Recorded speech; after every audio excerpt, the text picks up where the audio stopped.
This is the Wait For It podcast.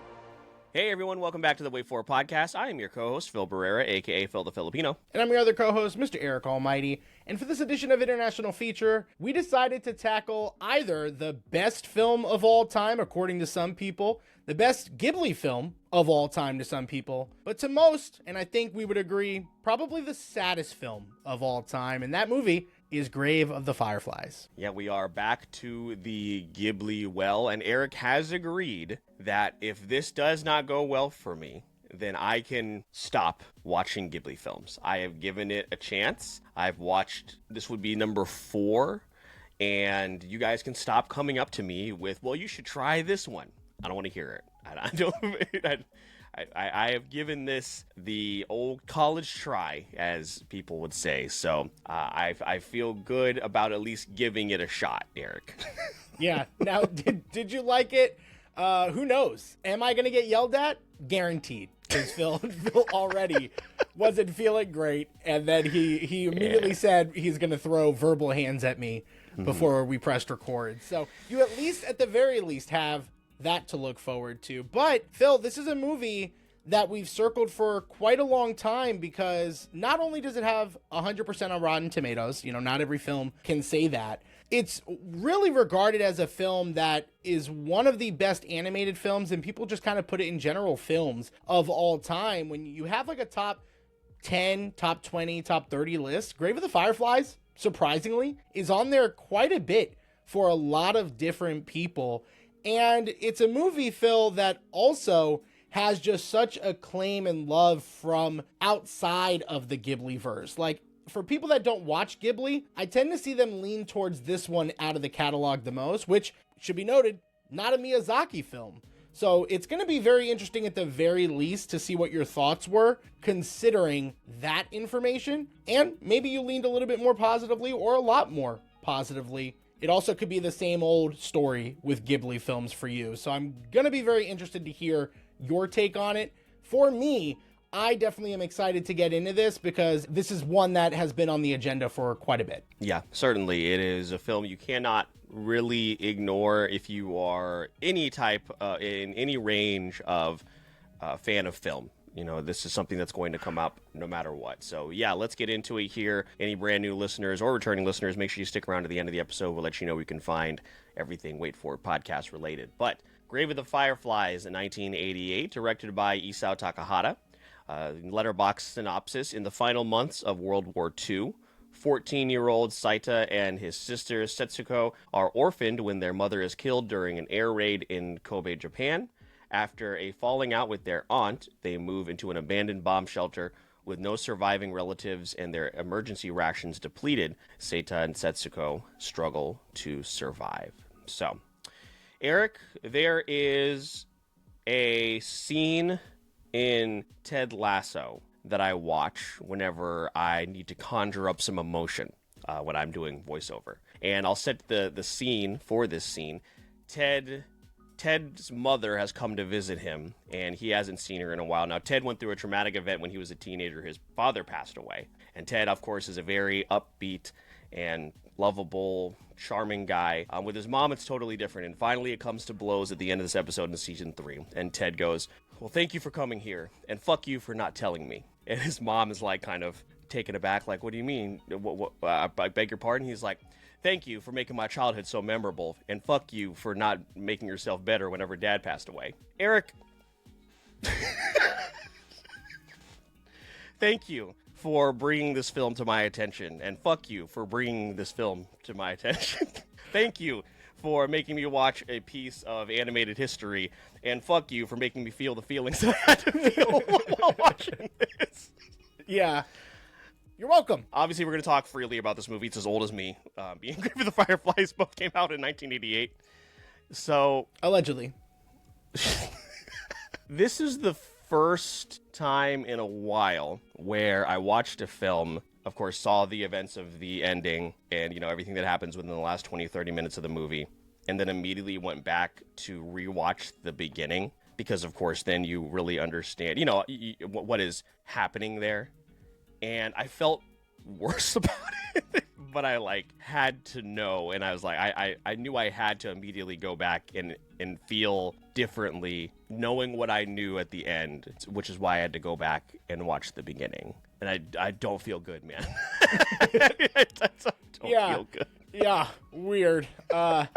I would agree with that. It's not a movie I think you probably want to watch more than once, but I would say it's a movie everyone should see at least once. That type of aura around it is really what drove me to wanting to finally watch it. And there were a couple factors at play here. Number one, it's not quite a late to the party because I feel like a lot of people, Phil, have not seen this. Like, even people that love Ghibli films, this isn't one that I hear a lot in those circles. And in anime in general, again, it's really more people who like love film that have ended up seeing this or putting this on their radar.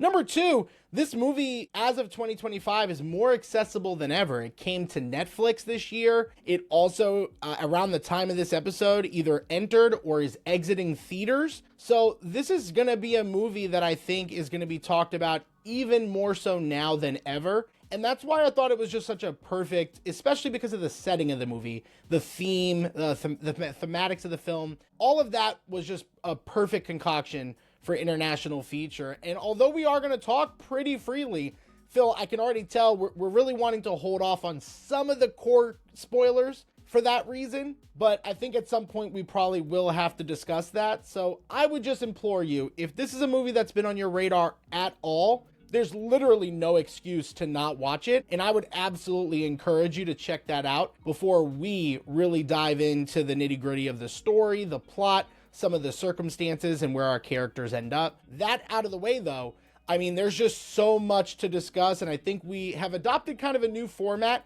of maybe picking like 3 things each that we wanted to highlight. So I think we'll probably do that for this episode and kind of see where that takes us. Yeah, definitely. I do want to shout out our friends Corey and Ivan because I did inform them, that the emotions that I was going through watching this film. And Grave of the Fireflies is a very important movie in the history of Ghibli because without it, it probably does not exist in the way that it does now. They wanted to make My Neighbor Totoro, and I think the studio essentially stated, because they take place around the same time frame, and the studio essentially wanted a more realistic depiction of what it was like during this time for people in Japan. So they made Grave of the Fireflies, which allowed Totoro to be greenlit. Now, I believe I have those things in the correct order. Corey, Ivan, please let me know if I have them a little bit misconstrued. It should be noted as well that they both released at the same time as well. Yes, yep. Mm-hmm. Crazy double feature. Crazy double feature, yeah. Grave of the Totoro would be the t-shirt. Yeah, very much the Barbie, the Barbenheimer of that time. Yeah, Grave of the Totoro walked so Barbenheimer could fly. But yeah, also, like you mentioned, it was a very difficult film to find for a long time until very recently. It was one of the most difficult films to own, according to Corey, barring this year. It had never been streamed, and they went about 2 decades in between printings, and it was very, very small amounts that this was printed as well. So it was so if you are thinking about seeing it and you have not yet, it is also releasing in theaters on which date, Eric? Relative to this episode, is it 10th through the 12th, I believe? Okay, so by the time this episode, so it will have hopefully, exited. I think so. It's okay, but yeah, but if anything, you can watch it on Netflix. So definitely implore you to do that. But yeah, let's talk about some takeaways here, Eric. I would like to know how you felt, Eric, about Seita, because there is a lot of discourse online about this character. I think depending on, I don't know, because I see a lot of arguments from a bunch of different ways, and at the end of the day, it's like he's a 14-year-old kid, and they went through unspeakable tragedy, and this is another really sad note I learned, because this is based off of true events from the director, and I think what I learned is that the boat that Seita and Setsuko's father was on actually had been sank months beforehand, so he was already dead during the events of this movie. I was like, fantastic. Thank you so much, Corey, for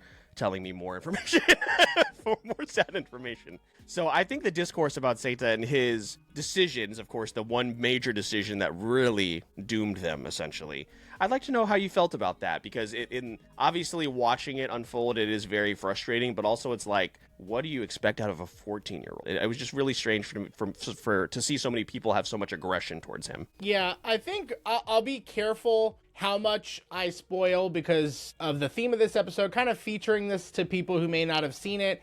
It's going to go to my last point, though, so I am going to revisit that in a little bit more greater detail. I would say this movie puts these two young characters in just impossible situations in, Japan with bombings happening. It's just like the normal thing. Like there's a throwaway line where, the sister is mentioning, Setsuko is mentioning like she hates going to shelters. And that was something on watching a couple different reviews. I think it was Chris Stuckman's review of this movie where he made a comment about that. Like, oh wow, like after watching it, you kind of realize she's used to this. This is like what she's used to. This is the life that she's come to know at such a young age. And I think it's really tough because, you have this brother-sister dynamic that I think works really well. And is actually one of my first points I wanted to touch on was how effective that relationship is towards the buy-in for you to sit through such turmoil and emotional angst. It's done really well and you really buy into their relationship. But more so to your point, like, it's not just a brother-sister dynamic. It almost turns into like a parental situation where he has to take care of her. And that's what I mean by like an impossible situation, just like absolutely astronomical odds against them in the situation they're in. And, on top of that, you got to have a bitch of an aunt. It's just not right. It's just not right. So maybe the ultimate villain in some people's eyes. I will come back to that point because I don't think she's as much of a villain as people maybe took on their watch through. And we'll kind of get into that when we talk about, Seita's responsibilities and maybe lack of accountability. Yeah, to touch on the aunt, it was obviously very frustrating to watch, but at the same time, in the circumstances that they are in, I'm not excusing her behavior, but I'm sure that behavior was very prevalent during that time. Like, imagine, I'm sure a bunch of nieces and nephews became orphaned, and like people that were already in dire circumstances taking on additional mouths to feed. Some of the things that she did obviously are very, very sketchy. And again, I'm not a fan of her overall just demeanor and towards them to begin with, but there is a level or layer of understanding as to some of her actions, but it doesn't mean that we liked them for sure. So I'm excited to kind of revisit that here in a little bit. Eric, what was your first takeaway? Yeah, so mine was definitely the sibling relationship. That's right. Yeah. But I can go to my second and we can kind of pivot from there. Obviously, some of those impossible odds we were talking about is the war that is happening in Japan, all of the bombings, and just that whole setting of time. And this isn't the first movie to cover that topic, and it hasn't been the last since. But it's just so jarring to see it from, I guess you would say, the viewpoints of children. And it just, I think, was really effective in that setting. There were things filmed that were absolutely haunting in this movie because they chose to be in such a volatile environment. Like the fact that this was, again, we complain about Ghibli movies, like having to maybe watch a YouTube video afterwards. I definitely watched several after the movie, and hearing things of like how they would do the bombs that would just set up as much fire as possible to these wooden houses, but a lot of them wouldn't like combust. So you even saw in like the film, there are just these missiles, these flame missiles lying on the ground everywhere. And obviously there's the correlation with Fireflies, and we'll kind of talk about maybe that scene a little bit, which is devastating. But that absolutely being the thematic focus point. A lot of people look at this as like an anti-war movie. I didn't feel that, but what I did feel it displayed was just the absolute desecration that's left after war has happened and during. And that absolutely made it such a gripping story for me to really be able to enjoy.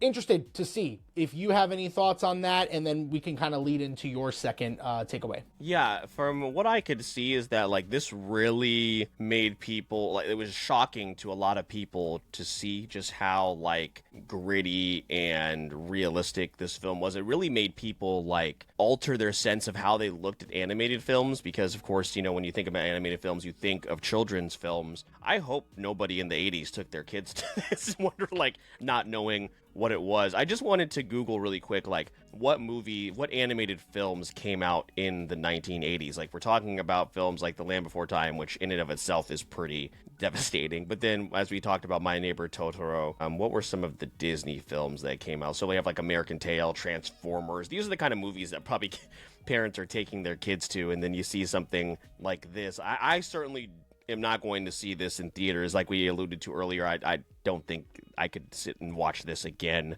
let alone object myself to it on a large screen, although I'm sure seeing it in that large screen would be quite the experience. But yeah, this does actually kind of tie into my next take, so this worked out perfectly. But yeah, just the devastation, and not only that, Eric, I think also the nonchalantness of the adults too, who have of course are very used to living in this world. It's one thing that we're watching this through the eyes of the kids, but when we see certain moments where it's being where we see a glimpse of how the adults are handling it, the aunt, the doctor, the subway worker in the very beginning, like it's just such a not carefree way that they're going about it, but it's like, this is, you know, what do you expect? Like this is life, and that is equally as haunting as what you're discussing too with the depiction of war. Mine is these are all tied into animation, and of course with Ghibli, that's just a given at this point. No matter what I felt about the Ghibli films as films, I've always praised the animation. You guys can go back and listen to those. My takeaway from animation wise was the food,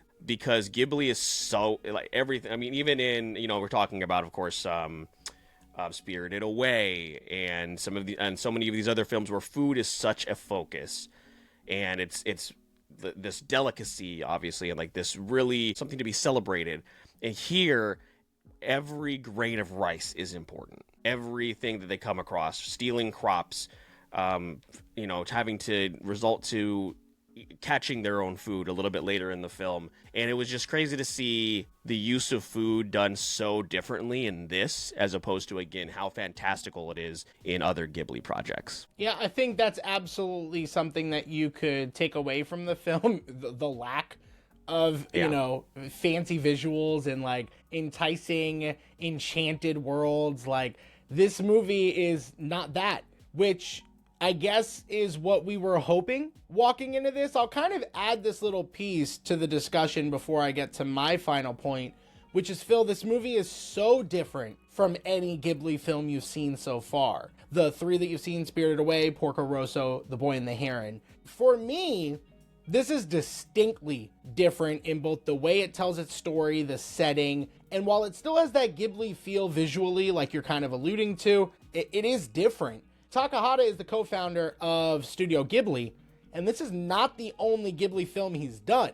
It is one of the most notable ones out of his filmography, though. Phil, are you gonna consider watching another Ghibli film if it's under his umbrella? Or would you give a Miyazaki film another chance, maybe like a Princess Mononoke with more of an adult or serious theme? I want to know where your thoughts kind of lie now that we know you at least have positive thoughts about this film. I think I would consider it, but not anytime soon. So like I'm out of all of them, like the ones that I have been most open to watching again is Princess Mononoke. And everyone keeps saying I'd like Ponyo, so maybe I'll just watch Ponyo. I don't think so. I don't think so, my guy. Or either that or Totoro, just to have the juxtaposition of both these films coming out at the same exact time. I did consider doing that, so yeah. So I would consider it, but again, I'm not in any rush. But as far as jumping back into Takahata's work, certainly because of how much care he put into this, you can really tell there is a sense of personability with this that he has tied to this story, knowing that the original author, of course, based it on scenes with what happened with his own sister, and it seems like Takahata really took the care to portray that here. So I would certainly consider it, but I'm not in any rush. That's understandable. The reason I asked is because, unlike, I don't think any Ghibli film has 100% on Rotten Tomatoes, Takahata has 3. He has Grave of the Fireflies, film called Only Yesterday, which released in 1991, so just a few years after, which has quite a couple of names in here, actually. Those names can't be right. And then finally, The Tale of Princess Kaguya, released in 2013, which is a film I've had on my radar just in general. So yeah, that'll be really interesting. And I think if we ever went back to the Miyazaki well, it would be Mononoke. So I will absolutely put that on my radar at some point in the future. Maybe this is something going into next year where we look at revisiting that. But I wanted to ask that because, Phil, this might be the part where, we've kind of talked freely about the film without diving into exactly what happens at the end. And what we learned at the beginning of the film. That's going to be my third and final point. So this will probably be the official spoiler warning. If you have not left already because you haven't seen the film, this is your time to do so. They both die. They both die. Obviously, we learn at the beginning of the film that Seita is going to die. And then we see Setsuko's death later on due to the malnourishment, and she very quickly passes. Like, it's not something they really focus on, which I don't know that I loved as much. We'll kind of talk about that here maybe in this discussion. I'm going to go back to what she asked originally, though, about Seita and the discourse there. It's definitely his fucking fault. I mean, we can cookie cutter however we want to cut it. He is a young child who should not have been in that situation. But my opinion, for what I feel for that character, is that he didn't really, other than dying, which maybe is the biggest consequence, I don't really feel there were a lot of consequences for like the absolute mistakes that he made that led to Setsuko's death. And it was just stuff like, he kind of seemed like almost privileged in a way when you first meet him. He's got this naval dad, naval officer dad. The way he handles the mom's death, not great with Setsuko, I think. Really wasn't awesome. Yeah, cute to feed her like the drops, the candy drops or whatever. Yeah, the candy. Fruit drops, whatever they were drops. called. Thank you. Yeah, great to feed her the fruit drops, but again, there were like a lot of signs that she was going to start to be malnourished and stuff. And then like with the aunt, I get she sucks, but kind of validated a little bit. Like, I'm not responsible for y'all, really. Rations are low, and I get the apology thing is like probably a cultural thing, but there was almost like a sense of pride with Seita where he just wouldn't do it. And then he had a chance to go back and doesn't do it for the sake of his sister. And there's a line the aunt mentions where it's like, you're old enough where you should be contributing. And I don't ever feel like he tried to contribute. He's stealing from crops, he's doing what he has to do to live, but it wasn't enough. I feel like there were moments where this is where the film kind of lost me towards the end, lost a couple of brownie points for me. I love their relationship, brother and sister. But when that dynamic changes, I can't help but to look at Seita with a different pair of glasses, a different pair of goggles on. And my opinion of him changed by the end of the film. Did you feel that at all? Am I off course at all from what you were feeling when you saw this? It's hard to really because it was his fault. This is his fault, and some of the things you're alluding to, like not contributing and also being overly reliant on money that he should not have been in control over. Seems like he also had access to those funds way sooner, which he should have done. But at the same time, those decisions should not have been left up to him. However, in this setting, it's pretty much every person for themselves. So again, like I mentioned earlier, like taking in 2 additional mouths to feed, and these people, these kids essentially becoming her responsibility, which shouldn't be. I'm sure in like culturally, I'm not sure how it works over there, and so over here, a sibling or a relative will step up, but that's in instances where there is a tragedy. Something happens to their parents, and then they go live with them. But like in an instance where we're talking about rationing out supplies, rationing out food. You're living under distress every single night, waiting for those sirens to go off. You got to take care of your own. So I understand like the frustration and the discourse towards Seita, but at the same time, I am very cognizant of the fact that he is a kid and he shouldn't have had to make those decisions. But it was what it was. He had to become that parent. So yes, there were many missteps along the way, but those were intentional and not surprising when you think about it from the lens of, oh, this is a 14-year-old kid. He shouldn't have to be making these decisions. He was forced into making them. Yeah, that's completely valid. Completely valid. And I think you can have both sides of the coin as far as conversations go. And I think that's why I don't view it as like a full-on negative. But, you know, I did walk away kind of feeling that way by the end. It was like, just like, damn, like that's just, I know the circumstances sucked and that's not something he should have had to be responsible for, but he was. The actions that he took were definitely what led to, you know, Setsuko passing away. So, and ultimately ended up being his demise as well, which is, I believe, on the short story it's based on, is the one major change they made, because obviously, you know, he goes on to live and writes the story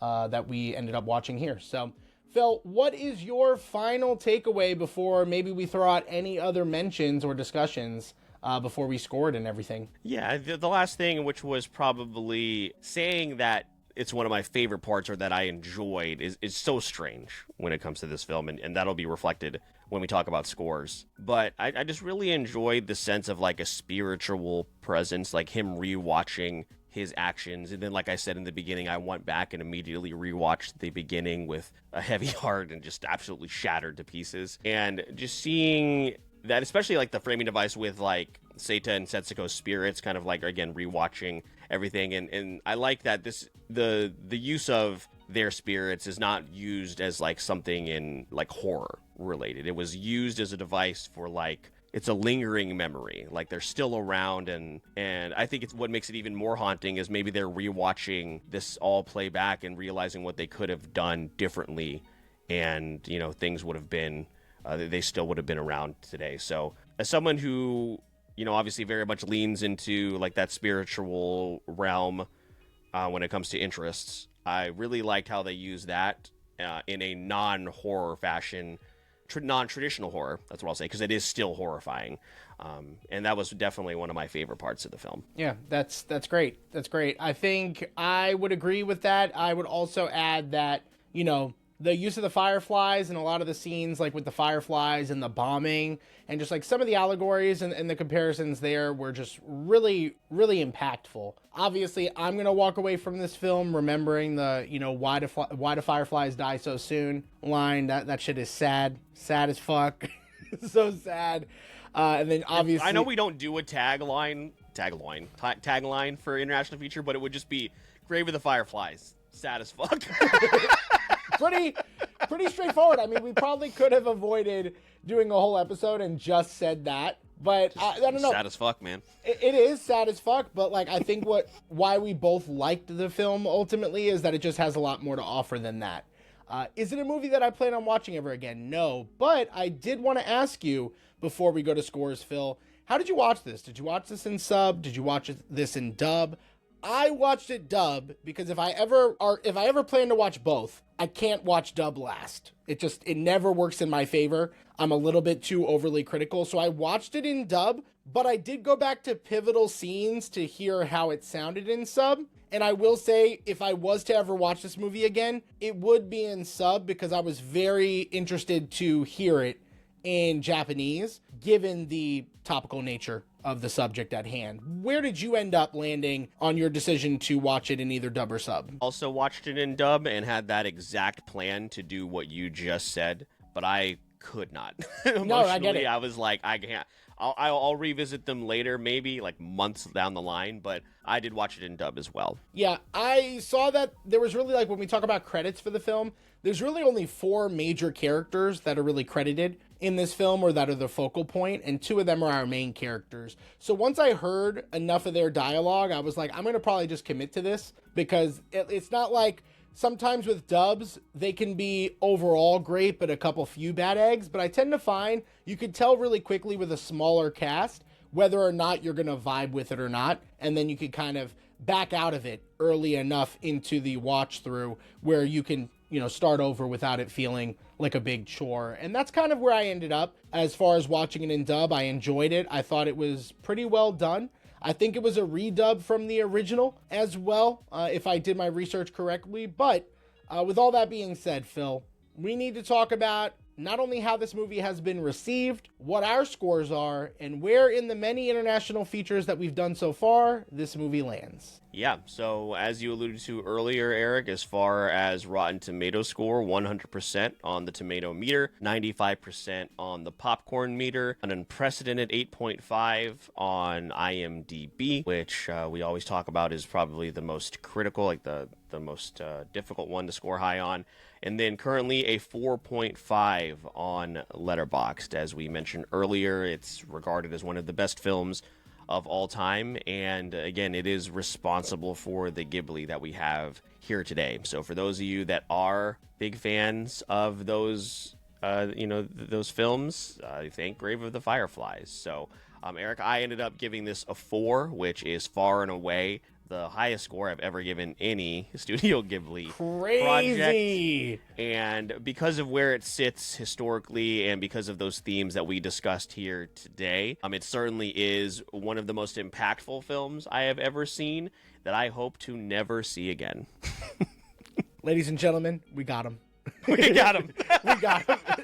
Crazy. I do believe that's the only Ghibli film that you've seen that you've given over a 3. So the fact that you give it a 4... You really, so, like, evening them all out, it's still pretty low as far as overalls. Yeah, as far as overalls go, but you definitely... The Fireflies doing a lot of heavy lifting. You definitely made up with that score. I actually went a little bit lower than you did. I ended up at a 3.5. This movie is really close to being a 4 for me, like a movie that I feel like I can show anybody. I just feel like the movie... I don't want to say ends anticlimactically, but everyone just talks about how sad this movie is. And I think, is it fucked up to say it could have been sadder? Like a little bit sadder? Is it fucked up to say? I'm not really sure. Yeah. Okay. Yeah, I'll just have to eat that one. What more sadness do you want? So again, some things like Setsuko's death, like just kind of happening like so like almost nonchalantly. I was thinking there'd be more of like a devastating scene.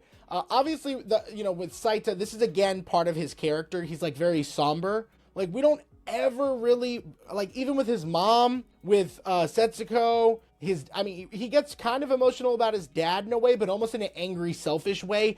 I think it's Saita's character specifically that I mentioned earlier. I kind of had to docket a few points, and that's what it is. Is like, one, I do think there are some moments that could have hit a little harder for me, and then Saita's character specifically. Maybe upon a rewatch, I'm a little bit more forgiving. This movie's probably a 3.75 in reality. I had to round up or down, and I just chose to round down because when I walked away from the movie, I was thinking about it actively. I will always think about this movie, but then I will always think about some of the things I didn't like when it came to that characterization. And that's kind of where I landed on Grave of the Fireflies, subject to change, but that's a good score. In the grand scheme of things of where I placed it, it's pretty much smack dab in the middle of our list. We've seen 35 or listed 35 movies on Letterboxd. I see that's probably half, almost the exact halfway point a little bit is 19. So right in that little realm in the middle of this list, right below another war film, All Quiet on the Western Front, and right above I'm Still Here. This is my highest ranked 3.5 movie, and I reevaluated it today as I was really stewing on it, and that's where it ended up landing in the final spot. Phil, I believe you are somewhere close to that as well on your list. Mine's higher, actually. We're getting to the point in this series where there's like a first-time listener here, and they hear like Grave of the Fireflies 19, or in my case, I have it at 13, right behind Neja 2, Hi Nana, and in front of I'm Still Here and Old Boy. And it's going to be like, people are going to hear 13 or 19 for one of the most critically acclaimed films of all time and not know the other movies that are on this list. So if you are a new listener, we definitely implore you to check out our Letterboxd personal pages, both me and Eric's. So yeah, I have a number 13 right amongst those. Every other film I mentioned on that list is also listed as a 4. So yeah, that is where it sits amongst another film I never want to watch again, an Old Boy, probably Okja. Yeah, there are some heavy hitters, and that's why like international film has been so great to watch, because it has been so heavy hitting. And of course, not that films that we have over here on our side aren't that, but like so many of them that we just missed out on when we were younger, and it has totally reframed the films that we want to watch now. Like 20 years ago, Eric, we wouldn't have watched Banshees of Inisherin or Past Lives. Even RRR we might have missed out on. So again, we speak the praises about the series all the time, but I just want to do that because we never want to watch this, forget 20 years ago, 10 years ago. Yeah, and thank you for allowing us one more shot at a Ghibli film. Again, Chance, man. Once we got over 3 for Miyazaki films, I was like, I just think if there was ever going to be a time. Yeah, if there was ever going to be a good time for us to do this movie, it was topical because of everything I mentioned about this year and how accessible it is. It's regarded in film circles as one of those films you must see, and that sticks with you for a long time. And I would agree, although I don't agree with necessarily everybody's scores being like 5 out of 5s, this is one of the top 10, 20, 30 best films of all time. I do agree with those two statements. This is a movie you absolutely should see at least once, and it truly is an experience that, again, you just really should check out if you can. So now that it's accessible, I recommend you do so. Yeah, Eric, thank you for talking to me about the themes and overall reception to this movie. And fuck you for making me talk about it for 45 minutes. Well, yeah. I'll just take that one on the chin. It's fine. It is totally fine. But that's our episode, guys. There are absolutely some other things we could dive into, I think, with this movie, but I think we kind of covered most of it under this new format, Phil. And honestly, maybe we did kind of cover everything without uncontrollably sobbing. So we watch something happy next month, please. Patrons, Weight Watchers, if you're please give us something happy in October. Respectfully, we just watched K-pop Demon Hunters. That's true. That is true. You're being a little dramatic. I need to watch K-pop Demon Hunters tonight. Okay, I didn't ask to do Man of Steel this month. You did that. Just remember that. You followed a fictional 9/11 Katrina event with the actual Fireflies. Event. Yeah. So I don't know what to tell you about that. But and then we're following up with LA Noire. Jesus. Crazy month. So yeah. Hey, if the podcast ends after this month, you guys know why. We're going to tap out. But we are definitely tapping out for this episode. So, Phil, if you want to take us in the home stretch, I think this is a great place to end it. Yeah, thanks so much, guys, for joining us for another episode of International Feature. If you're brand new to the podcast, or if you're a returning listener and you just need a reminder of where you can find everything Wait For It podcast related, it is right there in the show notes under the Linktree link. You can find us on social media, the most important place to keep up with us being Instagram, TikTok, our growing Discord community where you can take place in heated debates that happened earlier here today. And you can also keep up with us over on Twitch, where we are streaming a lot, including the aforementioned LA Noire that Eric just talked about. So if you want to support the podcast, you can do a couple of different things. Of course, YouTube, like, share, subscribe, and head over to Apple Podcasts and Spotify. Leave us those 5-star reviews. It is incredibly beneficial and helps get more eyes and ears on the show. But if you are looking to get some behind the scenes content episodes early and also have a hand in influencing our content, Eric will let you know how you can do all of that before wrapping us up. So that group that Phil is talking about is our Patreon, and patrons of the show like Briar, T3 Kato, Vintage Macaroni, Corey from The World Is My Burrito, and Nick Casbaro, the author of the Vitellarium series. They are supporting us every single month in return for behind the scenes and early access to episodes like this one. Earlier this year, we had a Patreon month where patrons are able to pick different shows, movies, and or games for us to do on the podcast. And that month is going to be October, second time around this year. We're really excited to be incorporating that with this particular community. We'd love for you to be a part of it and give us your suggestions. But if you're not able to or not in a position to do so, all the free stuff absolutely helps, and we truly appreciate you doing that. With all that being said, my name is Mr. Eric Almighty. That is my co-host, Phil the Filipino. And please don't forget, we release new episodes every Wednesday. And all you gotta do is wait for it.